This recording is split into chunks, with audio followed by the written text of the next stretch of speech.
ఓం నమ శివాయ ఛానల్కి స్వాగతం అండి. అందరికీ నమస్కారం అండి. ఈరోజు ఈ వీడియోలో మనం తులారాశి వారి యొక్క జాతకం గురించి తెలుసుకుందాం. ముఖ్యంగా 2025వ సంవత్సరం జూన్ 27వ తేదీ శుక్రవారం యొక్క దినఫలాలు తులారాశి వారికి ఏ విధంగా ఉంటాయి?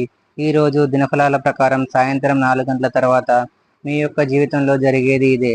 సాయంత్రం 4 గంటల తర్వాత మీ యొక్క జీవితంలో ఏం జరగబోతుంది, అలాగే ఈరోజు దినఫలాల్లో ఎటువంటి ప్రతికూల ఫలితాలు మీకు కనిపిస్తున్నాయి, అలాగే తులారాశి వారి యొక్క జాతకానికి సంబంధించినటువంటి ముఖ్యమైన విషయాలు ఏంటంటే, ఇక వివరాల్లోకి వెళ్తే కనుక తులారాశి అనేది రాశి చక్రంలో 7వ రాశి.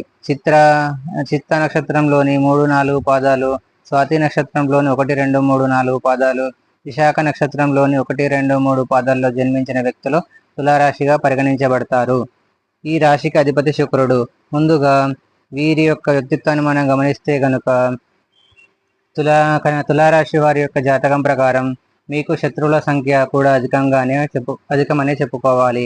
అంటే మిమ్మల్ని ప్రేమించేవారు ఎక్కువ సంఖ్యలో ఉంటారు, మిమ్మల్ని అభిమానించేవారు ఎక్కువ సంఖ్యలో ఉంటారు. ఇది చూసి ఓర్వలేని కొంతమంది వ్యక్తులు మీపైన అసూయను పెంచుకుంటారు. మీ గురించి 10 మంది గొప్పగా చెబుతుంటే వారు తట్టుకోలేకపోతారు. మీకు ఎప్పుడూ కూడా ఏదో ఒక కీడు చేయడానికి ప్రయత్నం చేస్తూ ఉంటారు. అలాగే మీ గురించి 10 మంది మంచిగా చెబుతుంటే మీకు చెడ్డ పేరు తీసుకొని రావడానికి వారు ప్రయత్నం చేస్తూ ఉంటారు. మీ వెనకాల మీ గురించి చెడు ప్రచారం చేస్తూ ఉంటారు. అలాగే మీ యొక్క లైఫ్లో మీరు ఏ చిన్న తప్పు చేసినా, ఏ చిన్న పొరపాటు చేసినా కానీ దాన్ని అవకాశంగా తీసుకొని జీవితంలో ఎప్పుడు మీకు చెడు జరగాలని, మీ పేరు బయట వ్యక్తుల దగ్గర పాడు చేయాలని వారు ప్రయత్నం చేస్తూ ఉంటారు. అటువంటి వ్యక్తులు మీ చుట్టూ తానే ఉంటారు కాబట్టి వారి విషయంలో చాలా జాగ్రత్తగా ఉండాలి. ఎందుకంటే వారి యొక్క కనుదృష్టి కూడా మీకు అస్సలు మంచిది కాదు. వారి యొక్క కనుదృష్టి కారణంగా మీ యొక్క జీవితంలో అనేక రకాల సమస్యలు ఉత్పన్నం అవుతూ ఉంటాయి. ఎందుకంటే నరదృష్టికి నల్లరాయి కూడా పగిలిపోతుందని మన పెద్దలు చెబుతూ ఉంటారు. అంతటి ప్రభావం నరదృష్టికి ఉంటుంది. ఎప్పుడైతే ఒక మనిషి మన పైన చెడు దృష్టిని కలిగి ఉంటారో, అలాగే అసూయతో కుళ్ళుతో వారు మనల్ని చూస్తారో, మనం ఎదుగుతుంటే ఓర్వలేకపోతారో, అటువంటి వారి యొక్క దృష్టి మన పైన ప్రతికూల ప్రభావాన్ని అయితే చూపిస్తుంది. మన జీవితంలో దానివల్ల అనేక రకాల సమస్యలను మనం ఎదుర్కోవాల్సి వస్తుంది. అయితే ముఖ్యంగా ఈ యొక్క తులారాశి వారికి ఈ యొక్క జూన్ 27వ తేదీ శుక్రవారం యొక్క దినఫలాల్లో కూడా సాయంత్రం 4 తర్వాత ఒక సమస్య వచ్చే అవకాశాలు కనిపిస్తున్నాయి. ఎందుకంటే చాలా కాలం నుండి వారి యొక్క దృష్టి ప్రభావం కారణంగా మీరు ఇదివరకు కూడా ఎన్నో రకాల సమస్యలు ఎదుర్కొన్నారు. అయితే మీ పైన ఒక ఆరోపణ మోపబడే అవకాశాలు కనిపిస్తున్నాయి. మీరు చేయని ఒక తప్పు మీ పైన మోపబడే అవకాశాలు కనిపిస్తున్నాయి. అయితే ఆ విషయంలో మీరు తప్పు చేయకపోయినా పొరపాటుగా ఏదైనా చిన్న విషయం జరిగినా కానీ దాన్ని హైలైట్ చేసి 10 మందిలో మిమ్మల్ని బ్లేమ్ చేయడానికి వారు ప్రయత్నం చేస్తారు. ఈ విషయంలో తగిన జాగ్రత్తగా ఉండండి. అలాగే నామస్మరణలో మీకు వీలైనంత సమయాన్ని గడపండి. ఆ శివ భగవానుడికి మీ మనసులో ఉన్నటువంటి బాధను చెప్పుకోండి. ఏ సమస్య అయితే మీకు పొంచి ఉందో ఆ సమస్య నుండి మిమ్మల్ని బయటకు తీసుకొని రమ్మని ఆ శివయ్యను వేడుకోండి. ఖచ్చితంగా శివ భగవానుడు మీకు పొంచి ఉన్నటువంటి ఆ యొక్క సమస్యను మీ యొక్క దరిదాపుల్లోకి కూడా రాకుండా చేస్తాడు.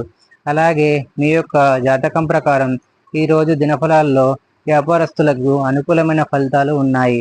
మీ యొక్క వ్యాపార జీవితం గురించి ఒక ముఖ్యమైన నిర్ణయాన్ని అయితే మీరు తీసుకోబోతున్నారు. అలాగే మీ యొక్క వ్యాపార అభివృద్ధికి సంబంధించి కుటుంబ సభ్యుల నుండి కూడా మీకు మంచి సపోర్ట్ అనేది లభిస్తుంది. ఇదివరకు ఎప్పుడూ కూడా వారు మీకు సపోర్ట్ని అందించలేదు. ఈరోజు దినఫలాల్లో మంచిగా సపోర్ట్ని అందిస్తారు. కొన్ని సూచనలు సలహాలు కూడా మీకు ఇస్తారు. ఆ సూచనలు సలహాలు మీ యొక్క వ్యాపార జీవితాన్ని అభివృద్ధి పదంలో ముందుకు తీసుకొని వెళ్తాయి. అలాగే ఉద్యోగస్తులు ఎవరైతే ఉన్నారో మీ యొక్క ఉద్యోగ జీవితంలో కూడా సానుకూల పరిణామాలను అయితే చూడబోతున్నారు. అంటే మీరు ఏదైనా మార్పును మీ యొక్క ఉద్యోగంలో చూస్తున్నట్లయితే గనక ఆ మార్పు ఈరోజు జరిగే అవకాశాలు కనిపిస్తున్నాయి. అంటే మీ యొక్క స్థానంలో మార్పు కావచ్చు, లేదా ఇంక్రిమెంట్ కావచ్చు, లేదా ప్రమోషన్ కావచ్చు. ఇలా ఏదైనా మీరు ఆశపడుతున్నారు, ఆ కోరికగానే మిగిలిపోతుంది. అర్హత ఉండి కూడా మీరు పొందుకోలేకపోతున్నట్లయితే మీ కోరిక ఈరోజు దినఫలాల్లో నెరవేరే అవకాశాలు అయితే కనిపిస్తున్నాయి. అలాగే తులారాశి వారు ఎవరైతే డ్రైవింగ్ ఫీల్డ్లో ఉన్నారో ఈరోజు రాత్రి సమయాల్లో నిర్మానుష్య ప్రదేశాలకు అస్సలు వెళ్ళకండి. అది మీకు ప్రమాదకరంగా సూచించబడుతుంది. అలాగే మొబైల్ మాట్లాడుతూ మీరు రోడ్డు క్రాస్ చేయడం కానీ, డ్రైవింగ్ చేయడం కానీ మీకు నీరుగా సమస్యలను కొని తెచ్చుకున్నట్లుగా అవుతుంది. కాబట్టి ఈ యొక్క డ్రైవింగ్ చేయడం కానీ మీకు మీరుగా సమస్యలను కొని తెచ్చుకున్నట్లుగా అవుతుంది. కాబట్టి ఈ యొక్క అజాగ్రత్త అనేది మీకు అస్సలు పనికిరాదు. కేవలం ఈరోజు మాత్రమే కాదు, ఎప్పుడూ కూడా ట్రాఫిక్ నియమ నిబంధనలు ఉల్లంఘించకూడదు. అలాగే అజాగ్రత్తగా ఉండకూడదు. అది మీకు ప్రమాదాలను తీసుకొని వస్తుంది. అలాగే తులారాశికి చెందిన వారు 70 ఏళ్ల పైబడిన వారు ఎవరైతే ఉన్నారో మీరు దీర్ఘకాలిక అనారోగ్య సమస్యలతో బాధపడుతున్నట్లయితే గనక ఈరోజు కొంత ఉపశమనం లభించే అవకాశాలు కూడా కనిపిస్తున్నాయి. ఆర్థికంగా చూస్తే గనక అనవసరమైన ఖర్చులు చేస్తారు. కాబట్టి జాగ్రత్తగా ఉండండి. కుటుంబ సభ్యుల అనారోగ్య నిమిత్తం కూడా మీకు డబ్బు ఖర్చు అయ్యే అవకాశాలు కనిపిస్తున్నాయి. ఈ విధంగా తులారాశి వారికి అనుకూల ప్రతికూల ఫలితాల మిశ్రమంగా ఈరోజు మీకు గడవబోతుంది. కానీ సాయంత్రం 4 తర్వాత మీరు ఒక సమస్యను ఎదుర్కోబోతున్నారు. అంటే మీ పైన కోపాన్ని, ద్వేషాన్ని పెంచుకున్నటువంటి వ్యక్తుల మూలంగా ఒక సమస్యలో మీరు చిక్కుకునే అవకాశాలు ఉన్నాయి. శివారాధన తప్పనిసరిగా చేసుకోండి. అలాగే హనుమాన్ చాలీసా పఠించి మీ శక్తి మేరకు దాన ధర్మాలు చేయండి. గోమాత సంరక్షణ కోసం వీలైనంత ఆర్థిక సహాయాన్ని చేయండి. అది మీకు అపారమైన పుణ్యఫలాన్ని ఖచ్చితంగా అనుగ్రహిస్తుంది. చూశారు కదండి, వీడియో నచ్చితే ఖచ్చితంగా లైక్ చేయండి. మరిన్ని మంచి మంచి వీడియోల కోసం ఇప్పుడే మా ఛానల్ని సబ్స్క్రైబ్ చేసుకోండి.